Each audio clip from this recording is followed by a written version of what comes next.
Nuestra clase en el día de hoy. Es mi deseo que estén disfrutando de mucha salud y sobre todo que estén creciendo en la gracia y en la misericordia del Señor. Bien, en el día de hoy vamos a estar estudiando aspectos generales relacionados con el libro de Marcos. Hemos llegado aquí ya que estamos estudiando los evangelios sinópticos. En la clase anterior estuvimos hablando aspectos generales relacionados con el libro de Mateo y hoy lo haremos, como acabo de decir, con el libro de Marcos. Podemos comenzar diciendo que el libro de Marcos también es considerado, también se le puede llamar el Evangelio del Siervo de Dios. Su autor fue Juan Marcos, el joven que acompañó a Pablo y a Bernabé en su viaje misionero, en su primer viaje misionero. Este relato se encuentra en Hechos 12:12. Marcos era sobrino de Bernabé y lo notamos en el capítulo 4 de Colosenses, versículo 10. Él se había asociado estrechamente con Pedro. De hecho, Pedro hace referencia a él como su hijo, que es un término de cariño. Lo encontramos en 1 de Pedro 5:13. Este Juan Marcos era hijo de María. Ella tenía una casa en Jerusalén en donde disponía de un aposento alto donde moraban los apóstoles, y esto lo encontramos en Hechos 1:13 y en el capítulo 12, versículo 12. Juan Marcos fue colaborador de Pablo, como ya lo dije hace un momento, lo acompañó en su viaje misionero y como colaborador también se menciona en Hechos 12:25, capítulo 13, versículos 5 y 13, capítulo 15, versículos 37 y 39 y 2 de Timoteo 4:11. También se menciona este hecho en Filemón 24. Marcos no es un historiador, en el sentido que hoy le damos al término, más bien es un narrador que cuenta lo que ha llegado a su conocimiento, es decir, lo que ha escuchado. Él escribe este libro en idioma griego. Ustedes saben que era el idioma que se hablaba en ese momento, que se había institucionalizado. Él habla en este libro con una tosquedad característica de quien está usando un idioma que no es el propio. Este no era su idioma nativo. Sin embargo, él sabe desarrollar la historia, la narración en un estilo muy vivo y vigoroso.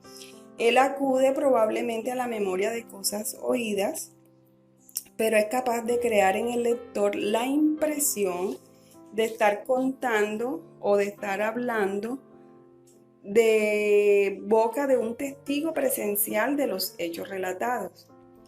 Marcos, en cuanto al énfasis del libro, dedica él más espacio a los actos de Jesús que a sus discursos. En realidad solo encontramos en el libro dos discursos o dos considerados discursos, como la serie de las parábolas que se encuentra en el capítulo 4 del versículo 1 al 34 y el sermón escatológico que se encuentra en el capítulo 13, versículos 3 al 37. Escatológico, hago un paréntesis aquí, si no han escuchado de pronto este término, se refiere a muerte, a cielo, a infierno, a juicio final, a futuro, pero más que todo se relaciona con los eventos futuros.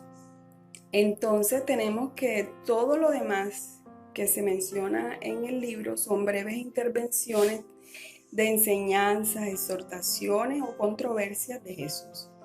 Entonces podemos decir que Marcos hace hincapié en su vida de servicio activo como hijo de Dios. Marcos no parece preocupado por cuestiones biográficas, pues vemos que en su libro hay ausencia de, por ejemplo, una historia del nacimiento de Jesús o de su infancia, como sí lo hace Lucas y Mateo. Además, en términos generales y exceptuando los capítulos del arresto, juicio, crucifixión y resurrección del Señor, que van desde los capítulos 14 al 16, los datos cronológicos consignados en el libro por el evangelista no permiten establecer con precisión el orden en que se producen los acontecimientos. Entonces vemos a Marcos que presenta poca importancia o demuestra poca importancia por la genealogía de Cristo. Tampoco enfoca su atención en la vida en las enseñanzas de Jesús, ¿verdad? Él enfoca su atención en la vida de servicio activo de Cristo, porque la historia de un siervo no tiene importancia, la historia familiar de un siervo no tiene importancia para los lectores. Lo que realmente le importa al evangelista, es atestiguar y que quede claro que Jesús es el Hijo de Dios, el siervo de Dios. Haciendo eco a esta afirmación de fe, inicia su mensaje diciendo en el capítulo 1, versículo 1, principio del Evangelio de Jesucristo, Hijo de Dios. Y lo menciona también en el capítulo 1, versículo 11, capítulo 3, 11, 5, 7, 9, 7, 14, 61 y 15, 39.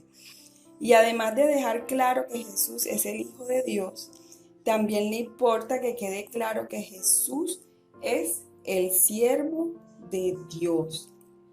Lucas es el doble de grande de Marcos y menciona solo 20 milagros de Jesús, mientras que Marcos, siendo tan corto, menciona 18. De aquí sacamos o entendemos el énfasis que está haciendo Marcos en los hechos de Jesús. ¿Qué quiso decir entonces Marcos? Que Cristo cumplió su misión con celo y propósito. Vez tras vez se vio rodeado de grandes multitudes cuyas necesidades él suplió, como en los versículos 7 del capítulo 3, versículo 12, del 7 al 12, del capítulo 20 al 21, capítulo 4 del 1 al 2, 5, del 21 al 34, 6, del 30 al 47 y del 56 al 50, del 53 al 56, perdón, y del capítulo 8 en el versículo 1 al 3. Encontramos en el libro, estoy hablando de aspectos generales o de datos generales del libro, ¿verdad? Encontramos que la palabra griega eutus se encuentra en el libro aproximadamente 42 veces. Esta palabra griega se traduce como inmediatamente, pronto, enseguida. Marcos la menciona 14 veces relacionándose con los actos de Jesús, lo cual indica la prontitud y la disposición con que él servía. El mismo Jesús le dijo a sus discípulos o a las personas que lo estaban escuchando que el Hijo del Hombre no vino para ser servido, sino para servir y para dar su vida en rescate por muchos. Eso está en el capítulo 10, versículo 45. Entonces tenemos que este evangelio fue dirigido especialmente a los romanos.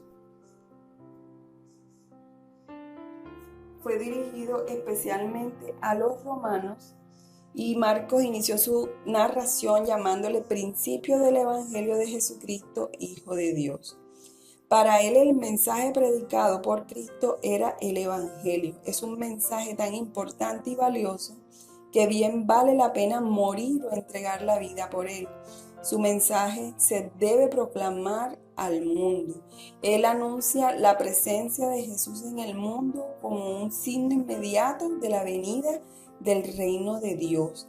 Sin embargo, la personalidad de Jesús no satisface las expectativas judías, pues lejos, muy lejos de presentarse como el Mesías político y militar, lo hace como un hombre humilde, cuya actividad y enseñanza no corresponden a la imagen triunfante de un libertador.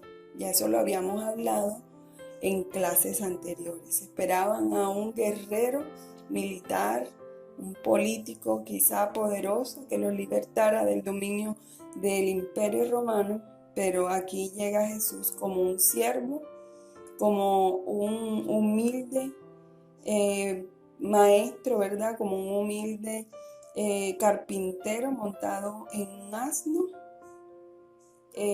ofreciendo libertad espiritual, física, moral y en todo sentido, cosa que ellos no entendieron. Un sencillo maestro llegado de Galilea. Jesús es el Cristo, el Mesías esperado por siglos, pero que ellos no recibieron y no entendieron. Mucho menos entendieron o comprendieron el sacrificio de Jesucristo, que ese sacrificio hacía parte del plan de salvación que Dios Padre le había encomendado. En el capítulo 8, del 32 al 38, y capítulo 6, del 19 al 20, este plan. Bien, mis amados, a continuación quiero leerles un bosquejo muy sencillo con el cual pueden leer el libro de Marcos y entender un poco más enfocándose en el Evangelio del Siervo de Dios, en los aspectos relacionados con este tema. En primera medida encontramos allí el título que es Marcos, el Evangelio del Siervo de Dios, y los aspectos que vamos a tener en cuenta al leer el libro de Marcos y relacionados con este tema es, en primera medida, el siervo es presentado. Y segundo, el siervo trabaja, el siervo es rechazado y el siervo completa su obra. Si ustedes realizan la lectura del libro siguiéndose por estas temáticas, van a entender un poco más lo relacionado con el tema que hoy estamos estudiando. Bien, mis amados, en cuanto al servicio de hoy, como conclusión, quiero decirles que hoy se empaña el servicio a Dios por los intereses personales. Cuán aceptado soy, cuánta gente me sigue, lo bien que lo hago, cuánto puedo ganar por mi labor, cómo me veo. Es más demostrar una apariencia, una imagen, una postura, que realmente estar dispuestos a servir. El servicio de hoy está supeditado, depende de mi disposición, de mis circunstancias, es decir, de lo que me pase, si estoy bien o no, si puedo o no, si quiero o no. Nos excusamos muy fácilmente y otras veces porque queremos que nos vean, nos elogien, queremos recibir atención, felicitaciones y todas estas cosas empañan nuestro servicio a Dios. Sin embargo, nosotros debemos ser como Jesucristo, imitarlo a Él en su servicio y decir, siervos inútiles somos porque lo que teníamos que hacer, hicimos, es decir, tenemos que hacer simplemente lo que hemos sido comisionados a hacer y Dios se encargará de darnos el galardón o el pago o la felicitación, pero si nosotros esperamos recibir felicitación o un golpecito en el hombro por cualquier hombre en la tierra, dice la palabra, entonces ya recibiste el pago. Pero qué bueno es que nosotros estemos dispuestos a servir a Dios a pesar de las circunstancias, a pesar de lo que nos pase, que nuestra motivación y nuestra intención, así como Jesús pronto, dispuesto inmediatamente a hacer lo que Dios le había encomendado, nosotros también imitemos haciendo con prontitud, con interés y con mucha disponibilidad y disposición en nuestro servicio. Servir no como al ojo, no porque me estén viendo, sino hacer todo como para Dios. Este es Jesús, esto lo hizo Jesús, no vino para ser servido, sino para servir y no estaba muy interesado en que se le felicitara ni que se le retribuyera por lo que él estaba haciendo, simplemente quería hacer lo que Dios le había encomendado y era entregar su vida por nosotros. El Evangelio de San Marcos nos muestra que Jesús fue un siervo de Dios, obediente, fiel y dispuesto. Por eso, mis amados, Dios también le honró dándole un nombre glorioso. En Filipenses 2, del 9 al 11 lo dice, un nombre glorioso. Entonces, si tú y yo somos fieles y obedientes, imitamos a Jesús en su obediencia, en su fidelidad, en su disposición para servir, en nuestro servicio lo hacemos igual que Él y le servimos a Dios con todo nuestro corazón, también recibiremos honra, también recibiremos galardón, como les dije hace un momento. Recibiremos retribución, pero no lo haremos por la retribución y por el galardón o el premio que vamos a recibir, sino porque realmente tenemos en nuestro corazón el deseo de honrarlo, el deseo de servirle, el deseo de hacer las cosas a su manera, la disposición completa de nuestros corazones para servirle. Piensen un poco en esto durante esta semana. ¿Cuál es la motivación que hay en su corazón para servir a Dios? Y si realmente estás sirviendo a Dios en lo que Él te ha llamado a hacer. Que Dios te bendiga y que Dios te guarde.